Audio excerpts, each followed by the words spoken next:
Bien, alors qu'est-ce que le conflit postéro-supérieur?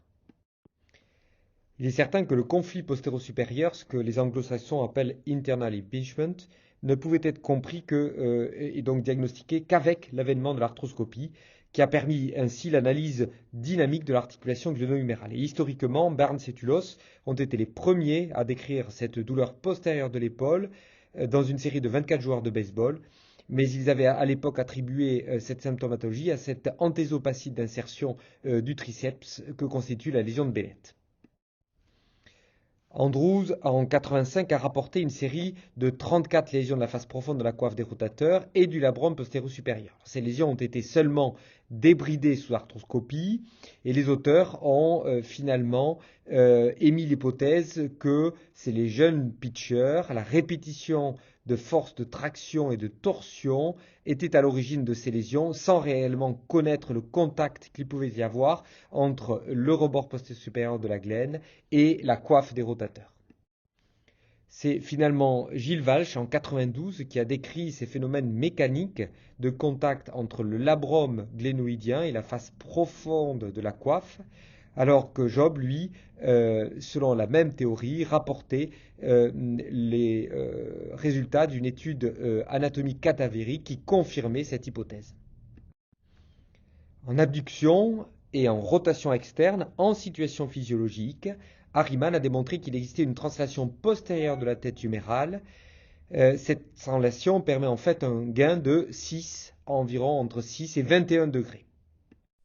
Le contact donc entre le labrum postérieur et la face profonde de la coiffe est donc un élément physiologique, biomécanique, mais c'est bien son surutilisation en abduction-rotation externe, situation que l'on retrouve chez les sports de lancer ou d'armée à répétition. Eh bien, des lésions apparaissent et ces lésions anatomopathologiques deviennent symptomatiques, constituant le cadre physiopathologique du conflit postéro-supérieur. Cette épaule du lanceur est une épaule tout à fait particulière puisque la phase de cocking représente environ 80% de la séquence du lancer. L'épaule atteint alors une position en rotation externe maximale, hyperextension et abduction à 90 degrés. D'un point de vue statique, il a été constaté que chez les jeunes joueurs de baseball, ayant commencé très tôt leur enfance, il existe une rétroversion de la tête humérale exagérée de 17 degrés en moyenne, ce qui correspond bien en fait à un changement de l'arc utile de l'épaule avec l'augmentation de laxité capsulaire antérieure, ce qui fait qu'on retrouve une augmentation de la rotation externe en abduction et une diminution de la rotation interne. En parallèle de cela peut se développer des troubles dynamiques de la scapula avec en général l'association d'une faiblesse du trapèze et des rhomboïdes avec une contracture du grand pectoral et du petit pectoral, ce qui en position de repos entraîne une antépulsion excessive de l'épaule et en position d'armée un défaut de rétropulsion. De ce fait, il y a une augmentation des tensions antérieures excessives, une augmentation de la pression postérieure avec une augmentation de l'angle gléno-huméral et l'augmentation de la rotation externe entraîne de ce fait un conflit postéro-supérieur. Christophe Lévigne a parfaitement décrit les lésions que l'on pouvait retrouver dans le cadre d'un conflit postéro-supérieur. La lésion du labrum postéro-supérieur est quasiment toujours retrouvée et dans 80% des cas, on retrouve en regard de cette lésion un éperon osseux, comme vous pouvez le voir ici dans cette image en haut à droite. La lésion de la coiffe des rotateurs touche la jonction entre le supraépineux et l'infraépineux et en général se développe à partir de la face profonde dans à peu près 50% des cas. De manière assez étonnante, sur un bilan radiographique ou scanographique, l'on peut tout à fait apercevoir cet émondage postéro-supérieur qui, à tort, fait évoquer une encoche de Hill-Sachs, une encoche donc en rapport avec une instabilité. En revanche, il y a des éons qu'on ne retrouve pas, comme ici cette lésion typique antérieure de Boni-Bancart en rapport avec un accident d'instabilité antérieure.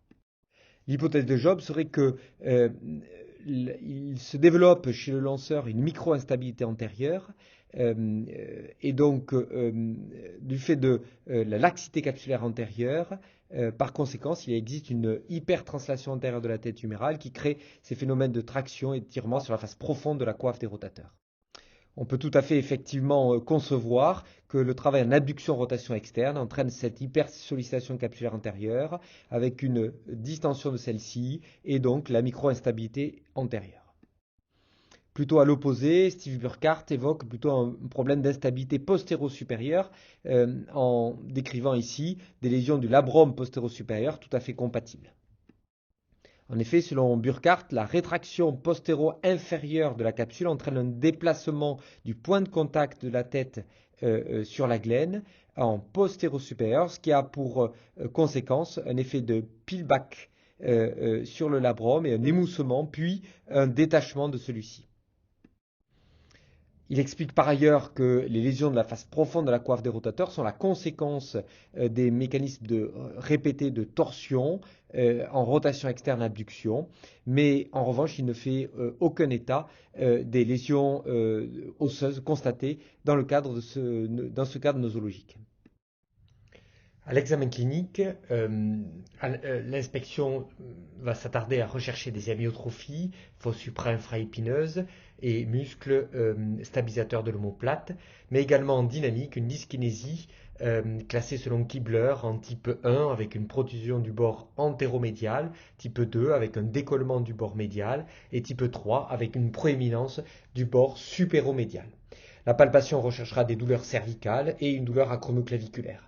Plus intéressant, la mobilité active et passive, mais en particulier passive en décubitus dorsal sur table qui va identifier un déficit en rotation interne en position 2 et également un déficit global de l'arc de mobilité par rapport au côté contralatéral.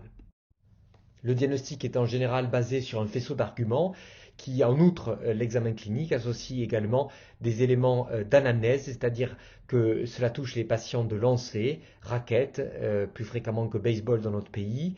Ça touche le bras dominant, avec un mécanisme d'apparition atraumatique et plutôt chronique, sans notion d'instabilité rapportée, et bien sûr une douleur dans ces mouvements d'armée. Les douleurs postérieures sont provoquées par la manœuvre d'abduction-rotation externe, sans véritable appréhension perçue par le patient, et disparaissent au test de recentrage.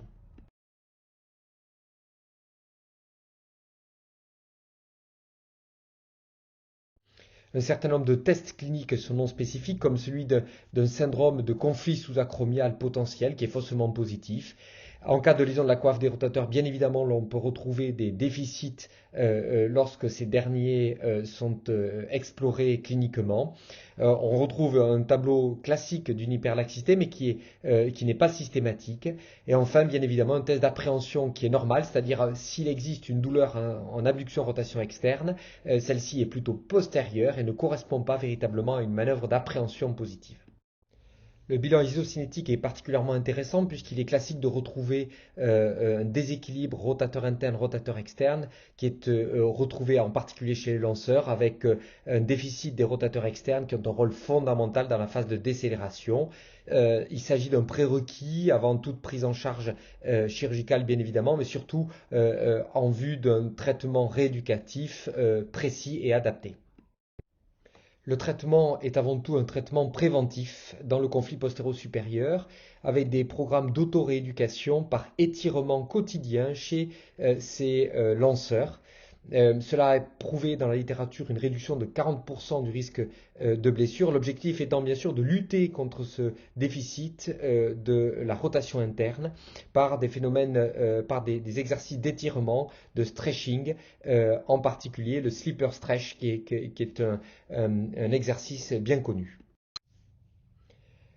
Au-delà de ces exercices d'étirement, il faut bien sûr lutter contre les dysfonctions scapulaires avec des étirements également du petit pectoral et un renforcement et un travail sur la balance musculaire en chaîne fermée puis ouverte devant le miroir.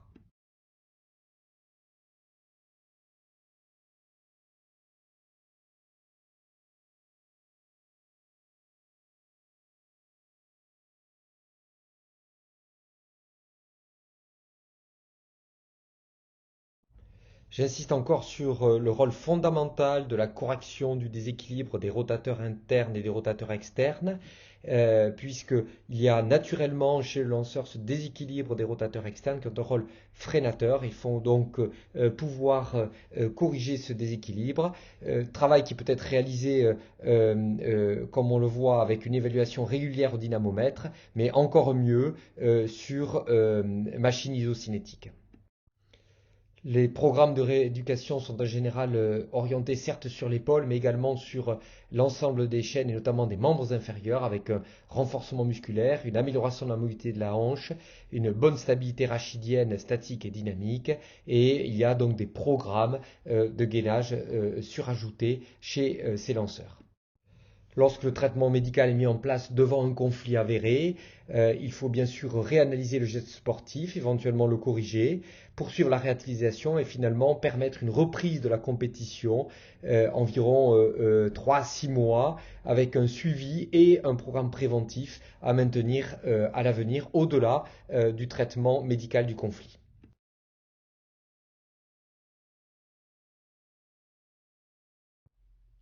L'exploration arthroscopique va permettre d'identifier, comme vous allez le voir sur ces deux films, eh bien une lésion du bourrelet postéro-supérieur en arrière de l'insertion bicipitale.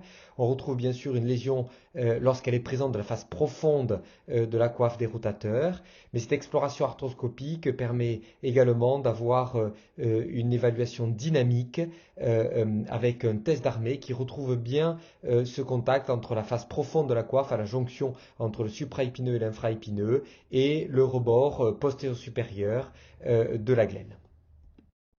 Donc le traitement va passer par la résection première du bourrelet postéro-supérieur, comme on le voit sur ces images, associée à une capsulotomie postéro-supérieure.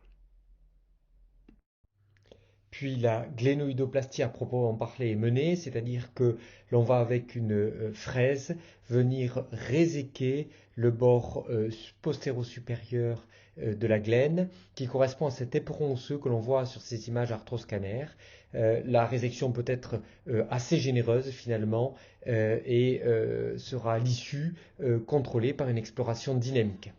Voilà donc ce que l'on peut obtenir, c'est-à-dire qu'il existe bien un conflit postéro-supérieur, puis après le traitement, l'exploration dynamique montre la levée du conflit. L'une des plus belles expériences de la glénodoplastie est rapportée ici par Christophe Lévin, que je remercie d'ailleurs pour cette excellente iconographie, qui a, dans son article en 2012 au Clinical Orthopedics, décrit les résultats d'une série de 27 patients dont l'âge moyen était de 27 ans, patients qui pratiquaient des activités sportives d'armée, principalement des handballeurs et des volleyeurs, et qui présentaient des lésions de coiffe dans à peu près 50% des cas. À l'arthroscanner, il était identifié une lésion postéro-supérieure osseuse de type éperon dans 17 cas sur 27 et un simple remodelage dans 4 cas. En quelque sorte, il n'y avait que 6 patients qui ne présentaient pas de lésion osseuse postéro-supérieure sur la glène. Au recul moyen de 47 mois dans cette série, aucune complication n'est rapportée, aucune notion d'instabilité postérieure. 70% des patients sont revenus au sport au même niveau et 23% avaient une perte de niveau sportif ou un changement de sport. Christophe Lévin décrit bien que le facteur pronostic majeur du traitement arthroscopique reste la lésion de la coiffe des rotateurs associée. Voilà, je vous remercie de votre attention et je tiens encore une fois à remercier Yves Lefebvre et Jean Grimbert qui m'ont permis d'illustrer mes propos au travers du travail qu'ils ont réalisé dans le symposium de la SFA de 2018.